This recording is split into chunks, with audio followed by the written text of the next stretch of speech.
Hi friends, இப்போ என்ன நம்ம பண்ண போகிறோம்னா கேசரி. சும்மா தான் என்னென்னா நெய் காய்ச்சின பாத்திரம் இது. அதில் வந்து கொஞ்சம் கேசரி பண்ணலான்னு என் பையன் கேட்டான். அதான ஸ்வீட் சாப்பிடணும் போல் இருக்குன்னா, அதனால் நான் வந்து கேசரி பண்ணுறேன். அதுக்கு என்னென்ன வேணும்னா ரவா வந்து இந்த டம்ளரால் முக்கால் டம்ளர் கொஞ்சம் கம்மி, அரை டம்ளர் கொஞ்சம் கூட. அப்புறம் வந்து நெய், முந்திரி பருப்பு அதிகமாக இல்லாதனால பாதாம் பருப்பு கொஞ்சம், முந்திரி பருப்பு கொஞ்சம். அரைக்கி ஒரு பங்குக்கு 2 பங்கு ஜீனி போடணும். அதனால் அரைக்கி கொஞ்சம் கூட இருந்தது. 1 டம்ளர் போகிறோம், ஸ்வீட் கம்மியாக போகிறோன்னு 1 டம்ளர் ஜீனி எடுத்து வச்சுருக்கேன். அப்புறம் வெந்நீர் கொதிக்க வச்சுருக்கேன், அதில் ஊற்றி கலக்கிறதுக்கு. இப்போ பண்ணலாம் வாங்க. அடுப்பை ஆன் பண்ணிட்டேன், இதையும் வச்சாச்சு. இப்போ வந்து எல்லாருக்குமே கேசரி தெரியும், சும்மா பண்ணுவேன், அதான் உங்கள்கிட்ட ஷேர் பண்ணிக்கலான்னு. ஃபஸ்ட்டு வந்து முந்திரி பருப்பு பாதாம் பருப்பை வந்து சூடாக இருக்கும். அடுப்பு முன்னாடியே நான் இது பண்ணிட்டேன், ஆக்சுவலாக ஆன் பண்ணிட்டேன், அதனால் சூடாக இருக்கும். முந்திரி பருப்பையும் பாதாம் பருப்பையும் போட்டு நல்லா ஃப்ரை பண்ணுவோம். அது பொன்னிறமாக ஆனோன்னு எடுத்து வச்சுட்டு அதுக்கப்புறம் ரவாவை போட்டு வறுப்போம்.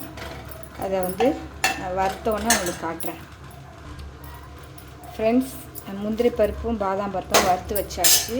இந்த நெய்யே கொஞ்சம் நல்லா தான் இருக்குது, அதை வறுத்துட்டு, ஏன்னா அந்த காய்ச்சின நெய்யே இருக்குது, எக்ஸ்ட்ரா நெய்யெல்லாம் ஊற்ற வேண்டாம். அந்த நெய் காய்ச்சினில்ல, அதில் இருக்கிற நெய்யே போகிறோம். திரும்பிலாம் நெய் ஊற்றலை. அதுலேயே வந்து அந்த ரவாவை கொட்டிடலாம். சிம்மில் வச்சுருக்கேன். அரை டம்ளருக்கு கொஞ்சம் கூட, முக்கால் டம்ளர் வச்சுங்க. 2 பேருக்கு தான், இது கொஞ்சோண்டு தான். அதனால் இதை வந்து என்னென்ன பொன்னிறமாக வறுக்கணும். நல்லா வறுத்தா தான் கேசரி நல்லாயிருக்கும். இல்லைன்னா பிசுக்குன்னு வாயில் ஒட்டும். அதனால் நல்லா நெய்லேயே, இதுவே அதிகம் தான் அந்த நெய் ஆக்சுவலாக. இதை நல்லா செவக்க வறுத்துக்கணும். வறுத்த பிறகு காட்டுறேன் உங்களுக்கு. ஆனால் இந்த நெய் வந்து கசண்டாக இருக்கிறதுனால உங்களுக்கு தெரியாது, ஒரு மாதிரி கருப்பாக தான் தெரியும். நல்லா செவக்க வறுத்துங்க. நீங்கள் நெய்யை ஊற்றி நார்மலாக பண்ணும்போது செவக்க வறுத்துங்க. ஓகே, வறுத்த பிறகு காட்டுறேன் ஃப்ரெண்ட்ஸ். நல்லா செவக்க எடுத்து வறுத்துட்டு, ஆக்சுவலாக வந்து நீங்கள் நார்மலாக ஃப்ரெஷ் நெய்யில் பண்ணுங்கள். இன்னொன்று என்ன, நம்ம நெய் காய்ச்சும் போது அந்த கசண்டு இருக்குல்ல, அதை வேஸ்ட் பண்ண வேண்டாம். அதனால் இப்போ நான் கேசரி பண்ணிட்டேன். நார்மலாக பண்ணால் உங்களுக்கு தெரியும் கலர் செவந்து போனது. இப்போ வந்து இதில் தண்ணி ஊற்றணும். நம்ம வந்து நான் கரெக்டாக அளந்து வச்சுருக்கேன் 2 டம்ளர் தண்ணி. அதுக்கு மேலேயே இருக்கும், நம்ம ஊற்ற அப்போ பார்த்துக்கலாம். ஒன்றுக்கு வந்து 3 ஊற்றலாம் தண்ணி, 2 போகாது.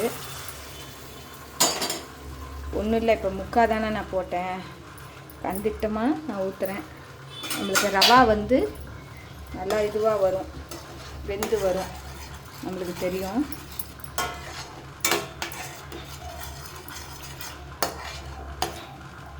நல்லா வெந்து வரும். நல்லா இது வெந்தோன்னே காட்டுறேன் உங்களுக்கு ஃப்ரெண்ட்ஸ். நல்லா தண்ணி ஊற்றுங்க, எல்லாம் உறிஞ்சிட்டு பாருங்க. கெட்டியாக எடுத்து நல்லா வெந்துடுத்து. இதை பாருங்க, தொட்டு பார்த்தா நல்லா வெந்திருக்கு.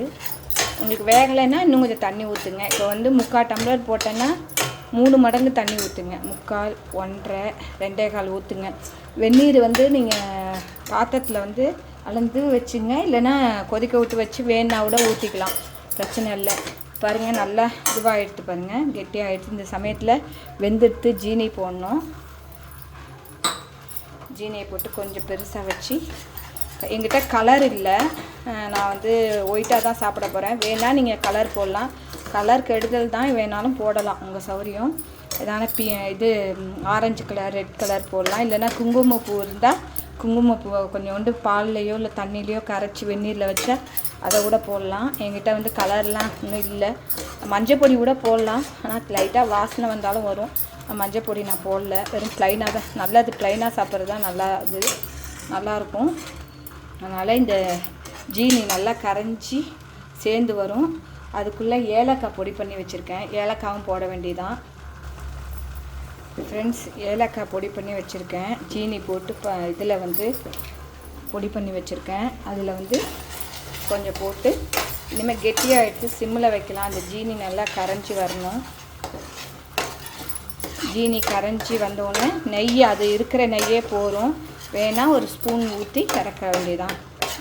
கேசரி ரெடி. எல்லோரும் பண்ணி பாருங்கள். எல்லாருக்கும் தெரியும், இருந்தாலும் நான் பண்ணேன்னு உங்களுக்கு ஷேர் பண்ணேன். Thank you friends. கேசரி ரெடி ஆகிடுது ஃப்ரெண்ட்ஸ். முந்திரி பருப்பு பாதாம் பருப்பு வறுத்து வச்சுருக்கோம்ல, அதை போட வேண்டாம். இதில் வந்து நெய் வந்து கொஞ்சம் ஒட்டின்னு இருக்குல்ல, அதில் போட்டு